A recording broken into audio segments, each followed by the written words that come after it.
Welcome to Jamaica's Best Kept Secret. I'm your host, Janet. And on tonight's menu is red peas, rice and peas. My family call it bareback rice and peas.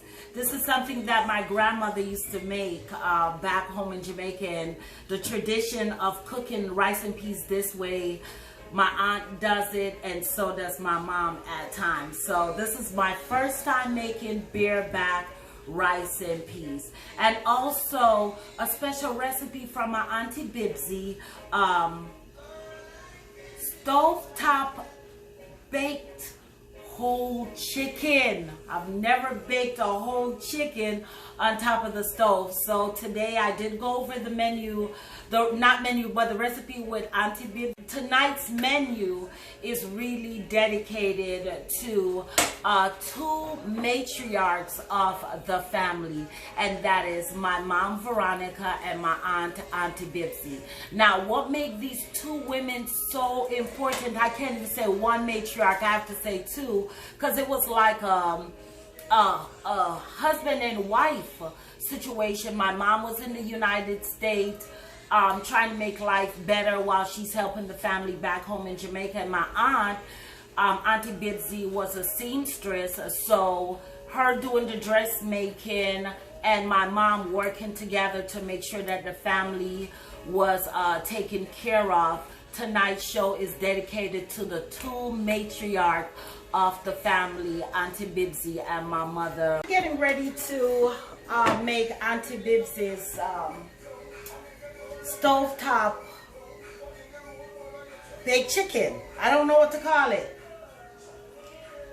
So let's begin. I have the chicken already cleaned, waiting to be seasoned. So I'm using 1 stick of butter. I'll be using a medium onion. Let me go ahead and cut up a whole tomato, 4 stalks of scallion, a carrot, ginger, bell pepper, and stovetop whole chicken instead of oven, because I'm one of them that I cannot stand oven baked chicken. I don't care who seasons it. So what I'm using is I grab almost a handful of fresh thyme. Let me go ahead and cut up the butter.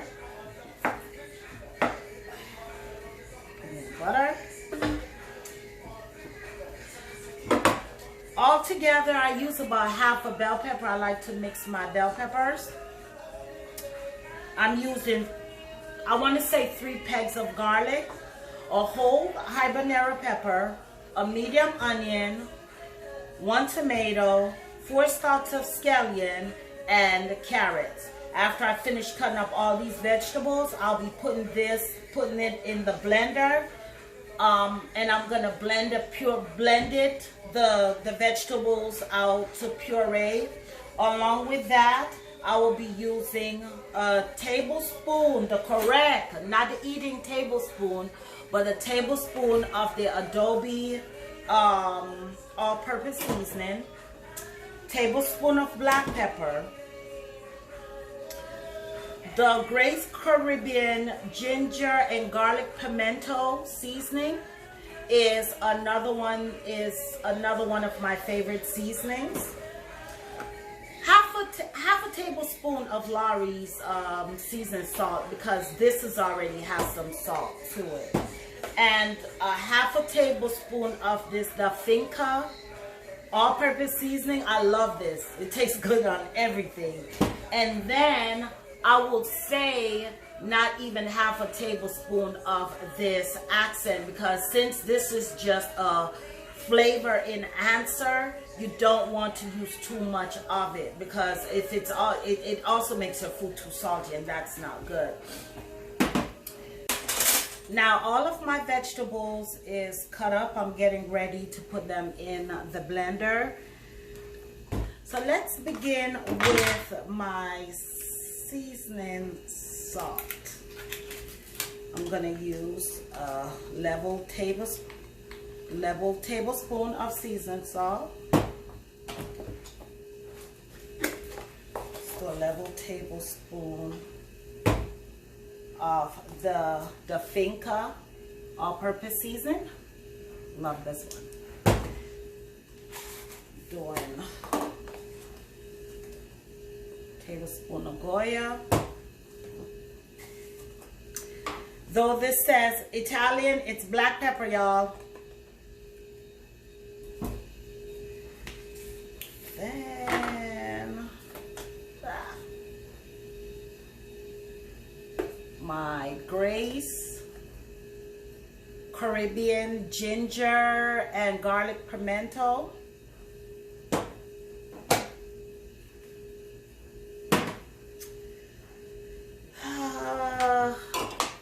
There.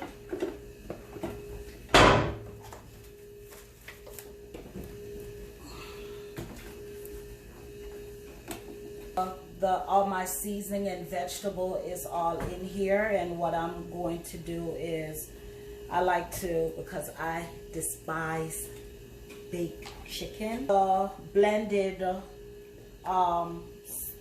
rub that I did with the vegetable and my seasoning, and it smells so good. I did stab some holes in it, so let me see if I can get some of the seasoning in there.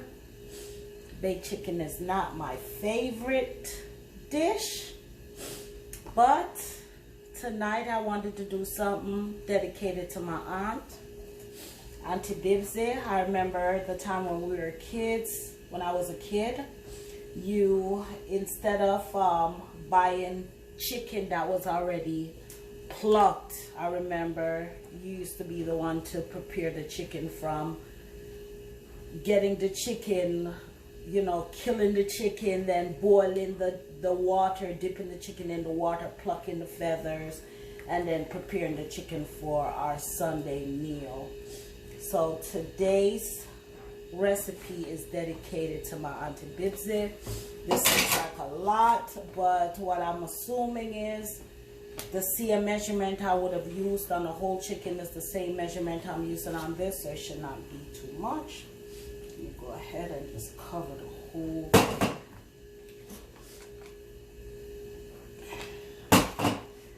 Then while the chicken is cooking, I'll be using some of the same sauce to saute the potatoes. No, I'm not doing no potato. Nope, I'm not doing the potato. So let this chicken go ahead and marinate in the sauce while I prepare for mommy rice and peas. Getting ready to prepare for this beer back rice and peas, this famous rice and peas recipe that was handed down from my grandmother to my mother and my aunts. So what this rice and peas consists of is kidney beans, or I'm pretty sure you can use any beans, but these beans has been soaking in water since yesterday. This is half a pack of kidney beans. Salted pork, salt beef, piece of salt beef, and pigtail. Now these are cured in salt. Now these items are the items you can just get from anywhere. You would have to get it from like one of those, like this, for example, I got this from a Spanish store. So a lot of the Caribbean stores, you will carry this because these are something that we use in our dish. So what I'm going to do is go ahead and cut this up. I will be cutting them up smaller because what I'm going to do is, after I finish cutting these up, I'm going to let them boil in water, at least scald them off, do a first scald.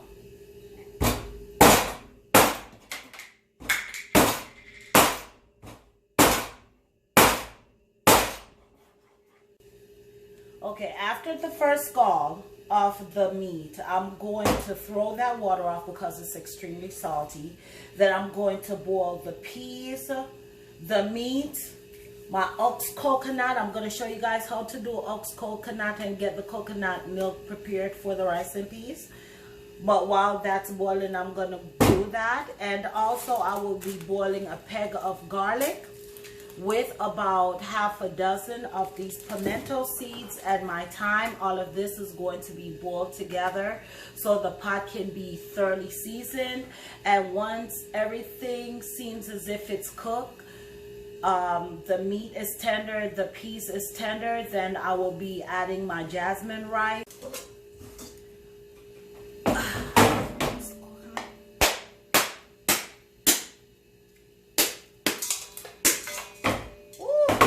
On this, that's why I'm up in my bar 2 coconuts. See, that one is no good.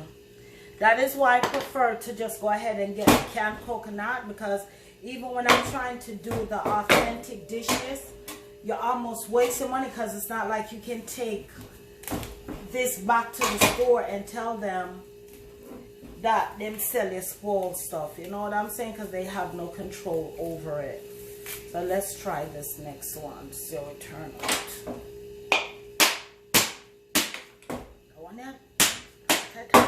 Nice. So matter of fact, wait a minute, I'm going to get my cup because I want my coconut water. Okay, so I'm oxing my coconut. Let me put my cup here because I want my coconut water. Water come out.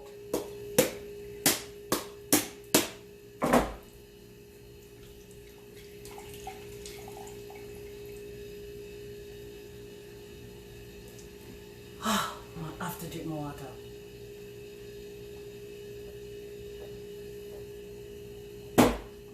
They say that the coconut water wash off your heart. So what we say? Anyway, look at that. That's the perfect coconut. Now normally when we're doing rice and peas, we use this fresh coconut and they use a grater. But I'm sorry, I am not messing up my fingers off no grater doing no coconut. So we're about to blend this and I will show you how to do your coconut juicing for the Jamaican way. Okay, now the only downfall to oxing coconut is, especially when the coconut looks so appetizing. So what you do, you take a knife. People do it differently, but take a knife, go in between, especially like how this coconut is so dry. It was easy to come out of the shell. It's easier to break up the coconut in bits and pieces. Use a hammer,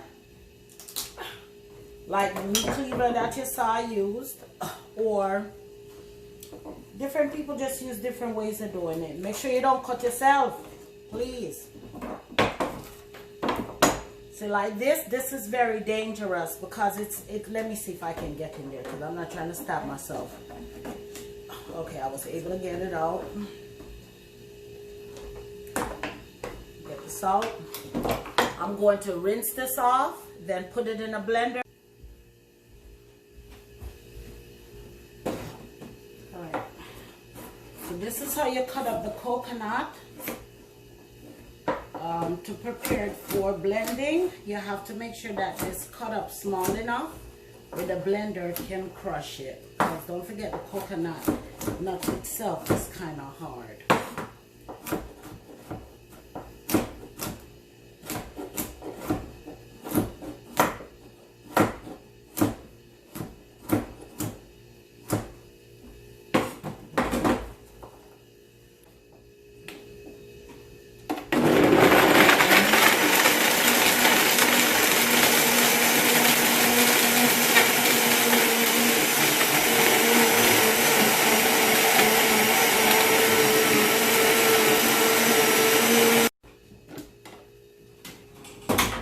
The coconut blended, put it in our strainer. Squeeze it out.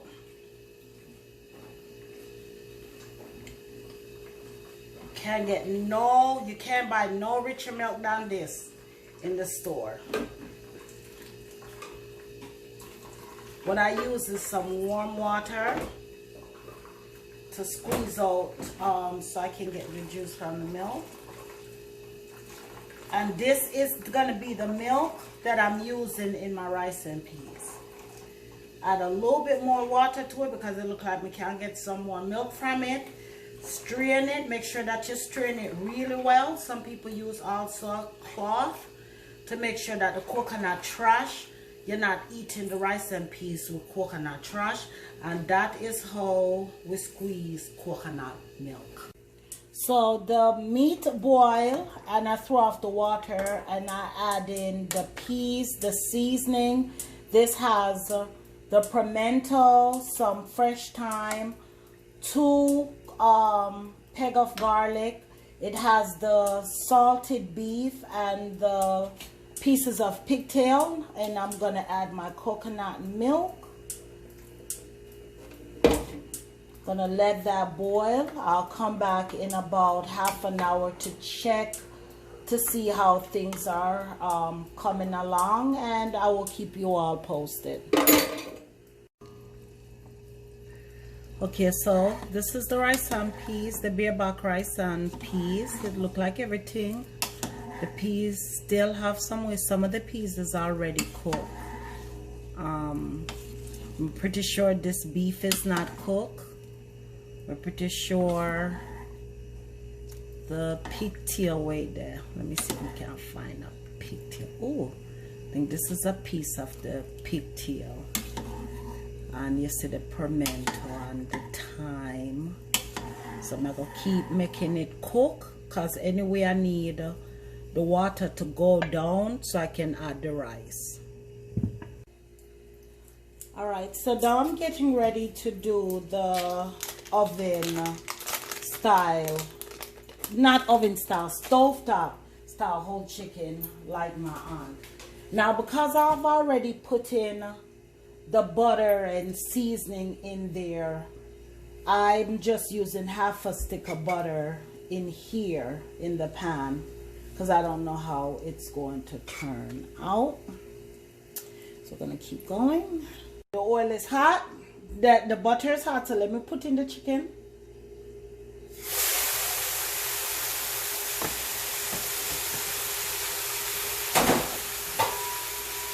Okay, Auntie, I'm giving this a try. Turn on the fire to medium high, close the lid, and I'm gonna just play it safe and come back in 10 minutes.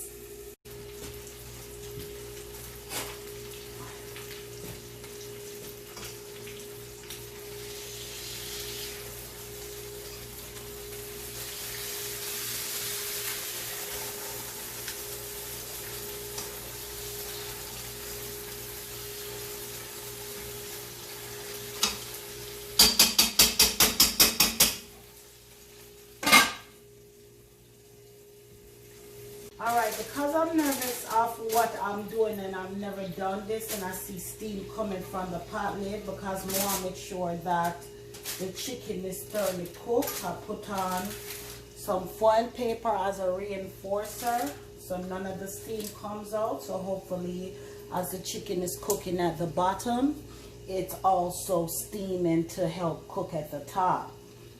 I have the fire on medium. At first I had it on medium high, and I noticed that the chicken, oh my gosh, the color is so pretty up under it. So let's hope that when I turn it, it still together. I've never cooked all that chicken in my life. I never cooked all that chicken in my life. So I mean, I cook all that chicken, but I cut it up. I never cook it like this unless it's in the oven. So Auntie Bibsy, please, please, please, may I pray that all goes well. All right. Okay, Auntie, I know I wish I could have used the I'm afraid to turn the chicken.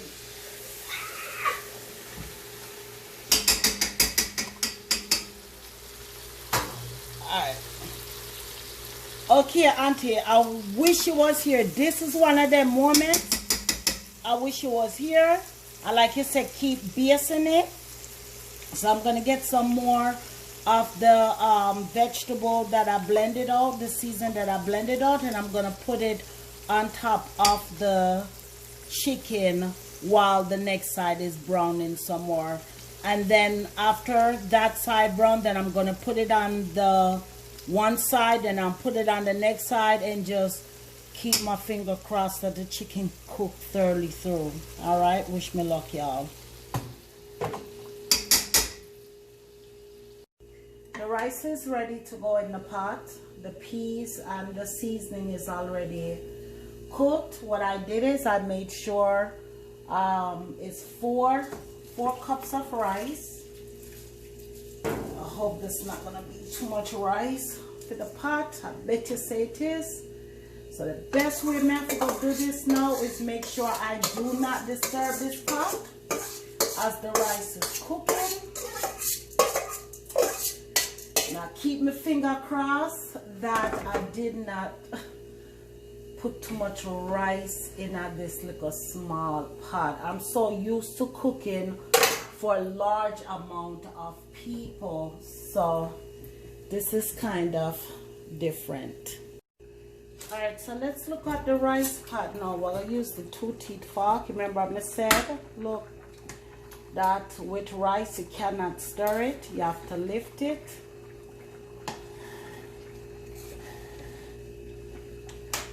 Rice look like it's seasoned nice. And you know my grandmother smiled on me. Chicken cooking in the pot is not doing bad. So now I'm going to turn the chicken on the side. Give the breast part the next 5 minutes. Turn the chicken on the side so I can get some of that golden color. I don't think I'm going to add any more of the vegetable sauce that I put on the chicken. I'm not going to add any more because I also stuffed the inside of the chicken, but I'm going to take some of the gravy from the bottom of the pot and baste the chicken some more. But it looks like the chicken is coming along great. If this turn out the way me want to, me no want no more oven chicken. The rice is turning out nice. It looks as if I did not put in too much rice in the pot.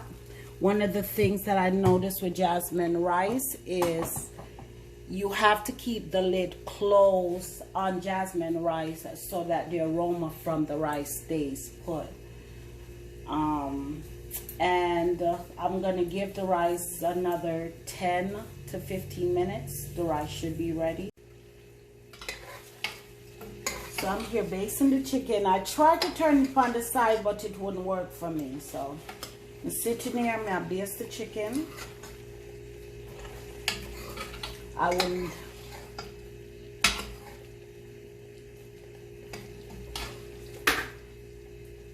I wish I'd follow what Auntie Dibsy said when she did tell myself to stuff it with some potato. I didn't feel like cutting my potatoes.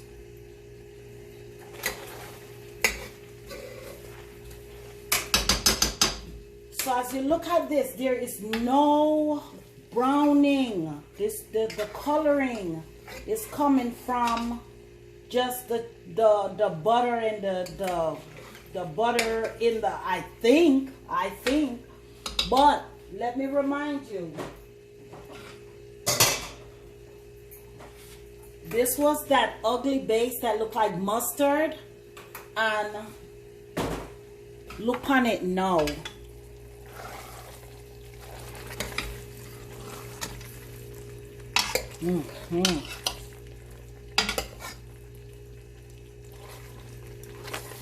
Thanks, Auntie Dibsy. Thank you. Let the chicken keep cooking. Let me check up on my cake and check on the back.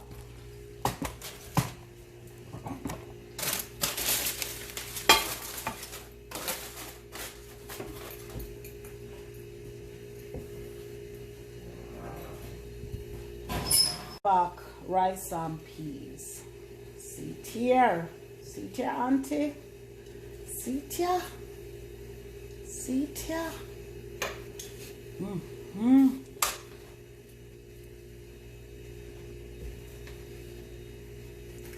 Like the rice. If I use just a little bit less water, but it's edible. Still, see, look. Remember when I mentioned Shelly? Look at that. That's what I talk about. You want your rice